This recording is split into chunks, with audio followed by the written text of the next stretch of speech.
Jenderal TNI Maruli Simanjuntak menjabat sebagai Kepala Staf Tentara Nasional Indonesia, TNI, Angkatan Darat, sejak 29 November 2023 lalu. Ia menggantikan pejabat sebelumnya yakni Jenderal TNI Agus Subianto. Sebelum menjabat sebagai KSAD, dirinya merupakan Panglima Komando Cadangan Strategis Angkatan Darat, Pangkostrat. Selama berkarir di militer menantu dari Jenderal TNI, HR Purnawirawan, Luhut Binsar Panjaitan ini telah menempati berbagai posisi strategis. Maruli Simanjuntak lahir di Bandung, Jawa Barat, pada tanggal 27 Februari 1970 dari pasangan Darius Simanjuntak dan Tio Bonur Silalahi. Setahun setelah tamat dari SMAK Dago Bandung yakni pada tahun 1989 dirinya masuk Akademi Militer dan lulus pada tahun 1992.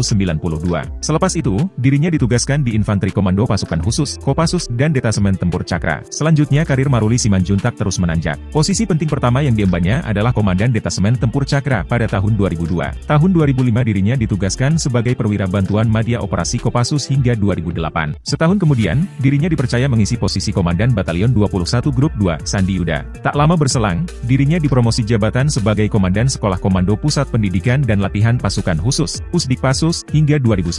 Dari 2010 hingga 2013 ia menjabat sebagai Wakil Komandan Grup 1 Para Komando. Selanjutnya pada tahun 2013 hingga 2014, ia adalah Komandan Grup 2, Sandi Yuda. Jalan karir Maruli kian mulus manakala pada tahun 2014 ia menjadi Asisten Operasi Komandan Jenderal Kopassus, di mana di tahun itu juga ia Maruli ditunjuk menjadi Komandan Grup A Pasukan Pengamanan Presiden, Paspampres, hingga 2016. Perlu diketahui Grup A merupakan Paspampres yang melekat langsung dalam mengamankan Presiden. Selesai tugas di Istana Negara, dirinya ditugaskan sebagai Komandan Korem 074 Waras Pratama yang bermarkas di Surakarta. Tak lama berselang, tepatnya pada bulan April 2017, Maruli kembali ditarik ke Istana dan bertugas di Korps Paspampres. Pada Oktober 2018 dirinya ditugaskan memangku jabatan Kasdam 4 di Ponegoro. Jabatan tersebut hanya sebulan, sebab dirinya kembali mendapatkan promosi sebagai Komandan Paspampres. Pangkatnya juga dinaikkan menjadi Mayor Jenderal. Selepas menjabat Komandan Paspampres pada tahun 2020, ia kemudian menempati jabatan Pangdam 9 Udayana. Tahun 2022 kembali dirinya menempati posisi strategis, yakni Pangkostrat. Di sini pangkatnya dinaikkan menjadi Letnan Jenderal. Ia menjabat sebagai Pangkostrat hingga dipromosikan lagi sebagai KSAD pada 29 November 2023 dengan pangkat Jenderal TNI. Soal pengalaman dalam operasi militer, dirinya pernah terlibat dalam operasi Seroja saat perang di Timur Timor, sekarang Timor Leste, serta terlibat juga operasi di Papua. Selama karir militernya Maruli juga telah memperoleh banyak penghargaan baik dari dalam maupun di luar negeri.